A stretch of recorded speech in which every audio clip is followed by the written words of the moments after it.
রাহুল ইশারায় হোটেলের কর্মচারীদের বলল আর্য যা খাবার চাইছে তাই নিয়ে আসতে। তারপর নিজের পকেট থেকে ফোন বার করে তখনই ফোন করল ডক্টর সুবিনয় ঘোষালকে। ডক্টর, আমাদের আর সময় নষ্ট করার সময় নেই। আপনি ইমিডিয়েটলি একজন চাইল্ড সাইকোলজিস্ট কনসাল্ট করার ব্যবস্থা করুন। আর্যকে নিয়ে আমি দেখাতে যাব। ফোন নিয়ে রাহুল বারান্দার দিকে চলে যায় যাতে আর্য ওর কথাবার্তা শুনতে না পায়। দেখুন ডক্টর, আমার কিছুই মাথায় ঢুকছে না। আর্য বলছে ও নাকি হ্যান্ডসাম নয়, বিউটিফুল। ও নাকি বড় হয়ে ফিল্মের হিরোইন হতে চায়। আপনি বুঝতে পারছেন কি সাংঘাতিক কথাবার্তা বলছে ও? আপনি অকারণে এক্সাইটেড হচ্ছেন। মানুষের পছন্দ অপছন্দ এগুলো তো কোনো রোগের সিমটমস হতে পারে না। ধরুন আমার যেমন কফি পছন্দ, হতেই পারে আপনি চা পছন্দ করেন। ঠিক সেই রকমই আর্য হয়তো মেয়েদের আচার আচরণ পছন্দ করে। এটার মধ্যে ক্ষতিকর কোনো দিক কিন্তু নেই। আপনি বুঝতে পারছেন না ডক্টর ঘোষাল, শুধুমাত্র এটাই নয়, ওর আচার আচরণ এক এক সময় এক এক রকম হয়ে যাচ্ছে। এটাই আমার চিন্তার মূল কারণ। আমি সমস্যাটা বুঝতে পারছি। শুনুন মিস্টার রায়চৌধুরী, আমি অশ্মি ম্যাডামের সঙ্গে কথা বলেই রেখেছি। উনি একজন নামকরা চাইল্ড সাইকোলজিস্ট।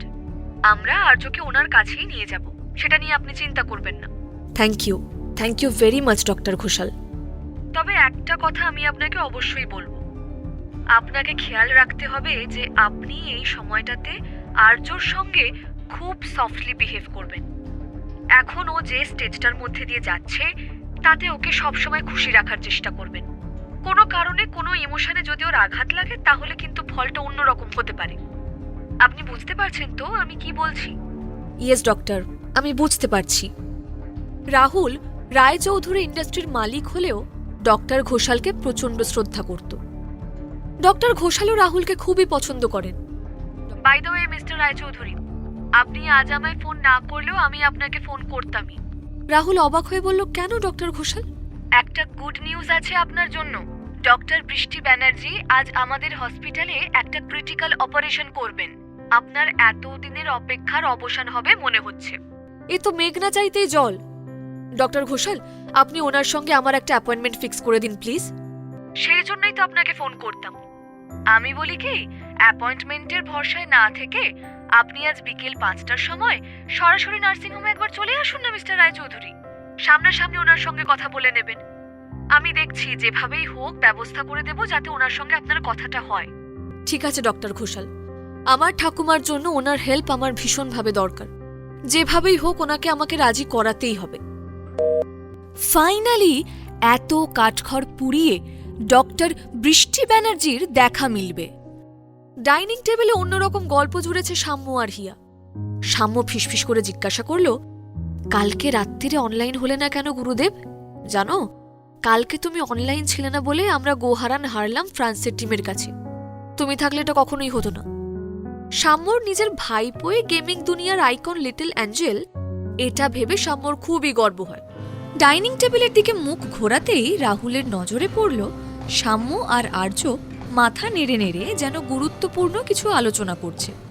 সাম্যকে ডাকলো, এই সাম্য, এদিকে একবার আয় তো। এত কি কথা বলছিস বলতো আর্যর সঙ্গে? কিছু না তো, এমনি। ওর স্কুলে গিয়ে পড়তে বেশি ভালো লাগে নাকি বাড়িতে হোম টিউটার এসে পড়ালে বেশি ভালো লাগে সেটাই জানতে চাইছিলাম। রাহুলের চিন্তা হচ্ছে, আগে কখনো সাম্যকে আর্যর সাথে এভাবে কথা বলতে রাহুল দেখেনি। আজ যেন সবকিছুই তার অন্যরকম মনে হচ্ছিল।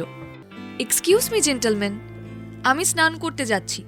তারপর আমি আর ড্যাডি আজকে মুভি দেখতে যাব। ও কাকাই, তুমি দেখো না, আমার মিল্কশেক আর চকলেট সস দেওয়া ডোনাট রেডি হতে আর কত সময় লাগবে। এ কথা বলেই আর্যর ঘরের দিকে পা বাড়ালো হিয়া। ঘরে ঢুকে দরজা বন্ধ করে দিল। হাঁ করে সেদিকে রাহুল আর সাম্য তাকিয়ে রইল খানিকক্ষণ। যে আর্য নিজের নাম পর্যন্ত বলতে পারত না ঠিকভাবে, আজকে সে যেন একজন কমান্ডারের মতো সকলকে হুকুম করে চলেছে। এত কনফিডেন্স তার মধ্যে এলো কিভাবে? রাহুল কিছুই বুঝতে পারছিল না। সবকিছু গুছিয়ে বাথরুমের দিকে যাবার সময় চোখে পড়ল আর্যর বিছানার মাথার দিকে রাহুল আর আর্যর একটা ছবি। অভিভূত হয়ে সেদিকে তাকিয়ে রইল খানিকক্ষণ হিয়া। ছবিটা দেখে ওর মনে হলো ও যেন রাহুল আর নিজের ছবিই দেখছে। আর ঠিক তখনই একটা অদ্ভুত কথা মনে হলো হিয়ার। হিয়ার হারিয়ে যাওয়া ভাই নয় তো আর্য? সে তো হিয়ার যমজ ভাই ছিল, তাই জন্যই হয়তো তাদের হুবহু একরকম দেখতে, আইডেন্টিক্যাল টুইন্স। আর রাহুল রায়চৌধুরী হয়তো হিয়ার বাবা। সম্ভাবনাটা কয়েক মুহূর্তের মধ্যেই হিয়ার মনের বিশ্বাস হয়ে উঠল। হিয়ার চোখ জলে ভরে উঠল, কিন্তু তার মুখে একটা প্রাপ্তির হাসি। সে তাড়াতাড়ি ফোন করলো আর্যকে। বলো, হিয়া কি বলছে? আর্য, আমি জেনে গেছি কেন আমাদের একরকম দেখতে। তুমি আমার যমজ ভাই। এই মুহূর্তে তোমাকে আর এর বেশি কিছু বলতে পারছি না, কারণ হাতে সময় নেই।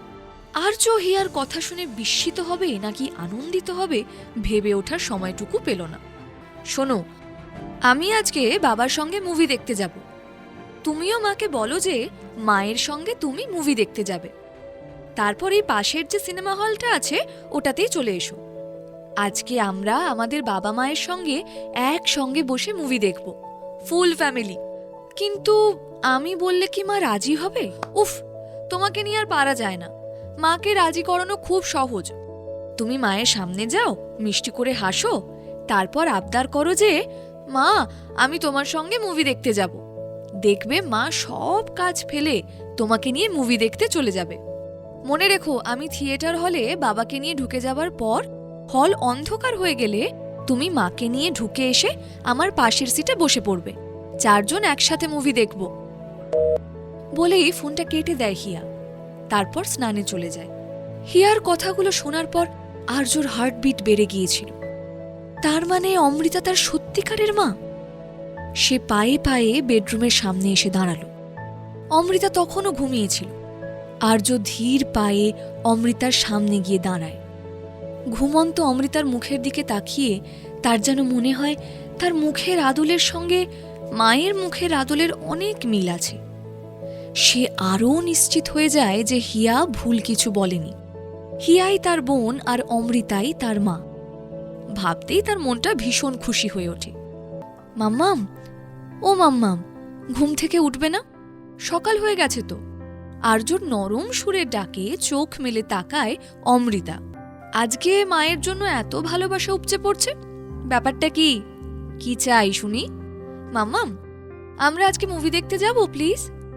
অন্যদিন হলে অমৃতা কি বলতো জানা নেই, কিন্তু আজকে আর্যর এমন মিষ্টি আবদারি গলা শুনে অমৃতা আর না করতে পারল না। তার অপারেশন তো বিকেল 5টায়, আর এখন তো সবে সকাল। ঘন্টা 3 মুভি দেখে সময় কাটানোই যায়।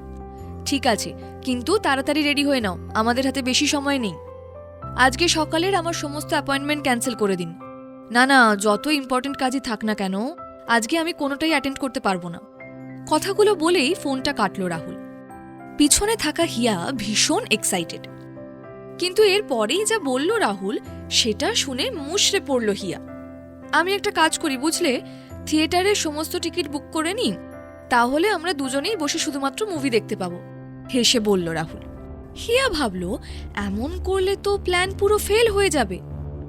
তাহলে কি হিয়া পুরো পরিবারের সাথে একসাথে মুভি দেখতে পারবে না? আজই ডাউনলোড করুন পকেট FM এর অ্যাপটি আর শুনতে থাকুন এক যে ছিল কন্যা।